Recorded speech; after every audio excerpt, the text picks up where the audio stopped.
कहते हैं कि अगर हौसले आपके बुलंद हो और आप कड़ी मेहनत कर रहे हैं तो किसी भी चीज़ को प्राप्त करना असंभव नहीं है। कुछ ऐसा ही उदाहरण देखने को मिला है। बरारी प्रखंड के बिशनपुर पंचायत गुंजरा गांव के रहने वाले आशीष जी हमारे साथ जुड़ रहे हैं, जिन्होंने दरोगा जो बिहार दरोगा का एग्ज़ाम था वो क्वालिफ़ाई किए हैं। सबसे पहले उनको हम बधाई देते हैं। सबसे पहले आपका बधाई कि आप जो है इतना बड़ा एग्ज़ाम को जो है क्रैक किए हैं। कोरोना काल में इस तरह का एग्ज़ाम क्रैक करना कितना चुनौतीपूर्ण रहा आपके लिए? एग्ज़ाम तो चुनौतीपूर्ण रहता ही है हमेशा, लेकिन छात्रों को कभी भी ज़िंदगी में नाउम्मीद नहीं होना चाहिए।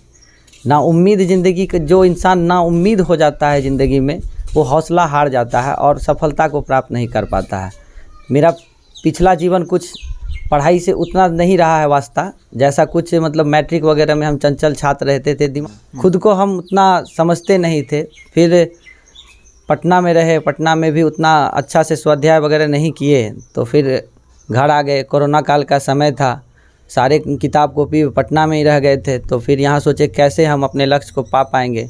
चूँकि 2017 में भी दरोगा हम दिए हुए थे पहले बार, तो उसमें असफल रहे और उसी समय कुछ अच्छे दोस्तों का साथ मिला, तो वहीं से हौसला मिला। उसके बाद मोबाइल का जो यूज है वो मैं सही तरीके से किया। दिल्ली के कैरियर व्हील ऐप से क्लास किया ऑनलाइन, और प्रॉपर तरीके से वीडियो को देखकर कॉन्सेप्ट मिला। फिर अच्छे अच्छे बुक का स्वाध्याय और अच्छे दोस्तों का साथ यहाँ तक ले आया हमको।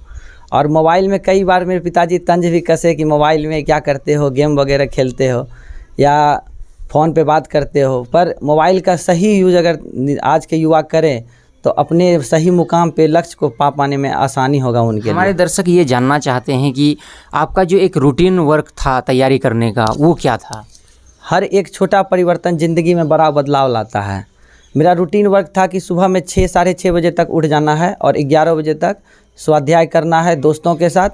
फिर 11 से 1 रहता था मेरा खाने वगैरह टाइम, नहाने का, और उसके बाद फिर 1 बजे से 6 बजे शाम तक मेरा अध्ययन का कार्य होता था पुनः दोस्तों के साथ।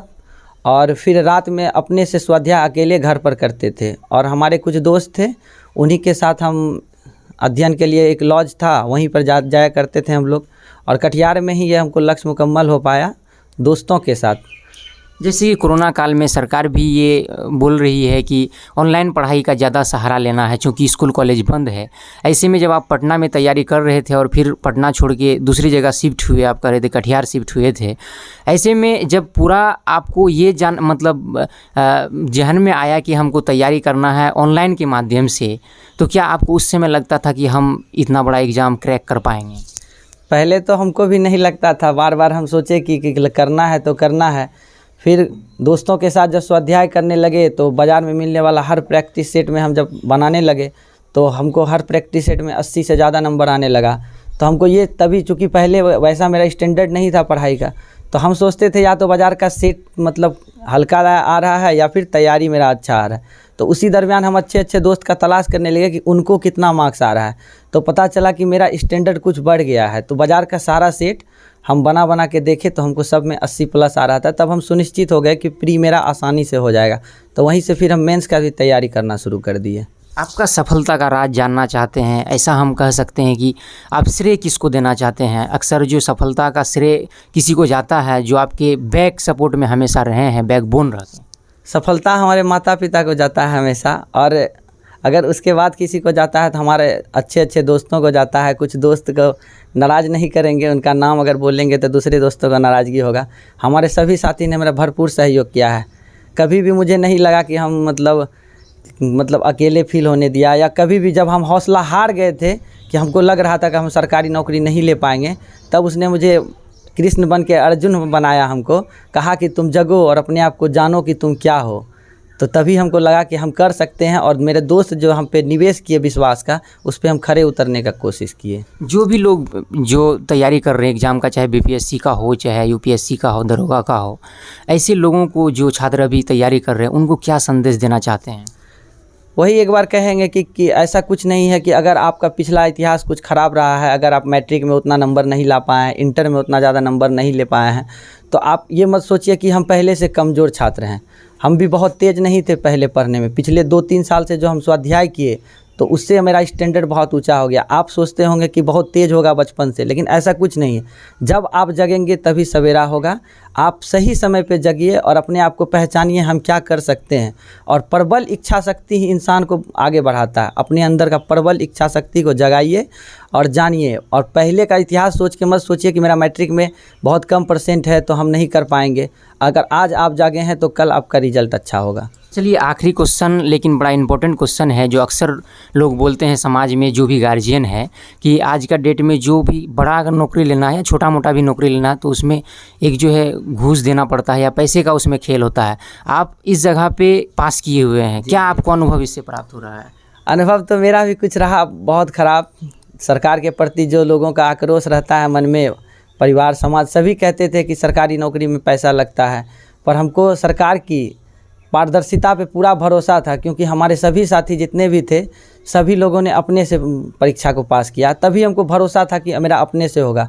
और जितने भी रिश्तेदार थे या जो भी कहते थे कि मतलब बिहार सरकार में नौकरी लेना है तो घूस देना ही पड़ेगा, उन लोगों का आज मिथ टूट गया, भ्रम टूट गया। और हमको भी ये विश्वास हो गया कि अगर आप पढ़ेंगे ईमानदारी से तो बिना पैसे की नौकरी ज़रूर होगी।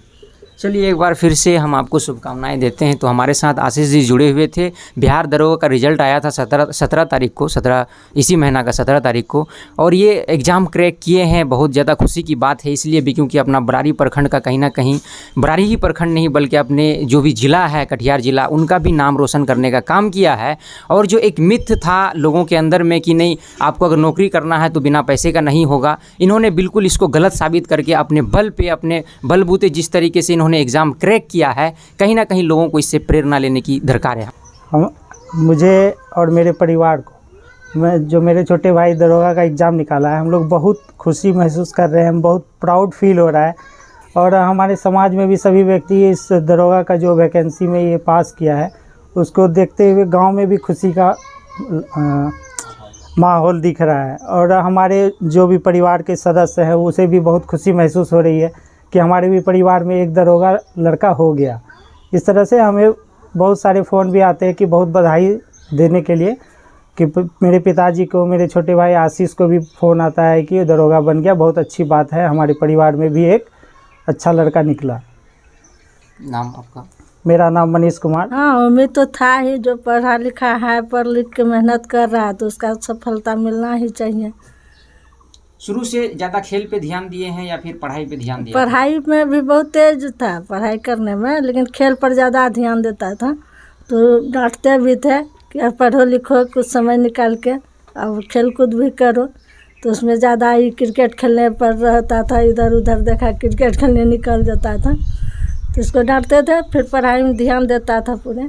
अच्छा, हम लोग को जैसे पता चला कि आपका जो बेटा है वो मोबाइल का यूज बहुत करता था, मोबाइल हाँ, बहुत मोबाइल ही देखता बहुत देखता था, तो हम लोग डांटते भी थे, क्या मोबाइल में देखते रहता है दिन भर, कुछ पढ़ो लिखो, हमेशा तो कहते आज रहते आपको थे। ये लग रहा है ना कम से कम कि जो भी मोबाइल देख रहा हो सकता है उसमें अच्छा हाँ, चीज़ देख रहा हो, जो भी हाँ, आज पढ़ाई प्रमाणित वढ़ाई किया तो पटना गया, वहाँ पर भी पढ़ रहा था, तो हम लोग बराबर समझाते रहते थे पढ़ो लिखो मन से। मोबाइल से जो पढ़ाई हो हाँ, रहा है, मोबाइल से ऑनलाइन पढ़ाई कर रहा था तो ठीक है, उस पर कर रहा था सब कुछ। जब ये लॉकडाउन हुआ तो मोबाइल से ही पढ़ाई शुरू हुआ ऑनलाइन। क्या नाम हो आपका? सुनीता देवी।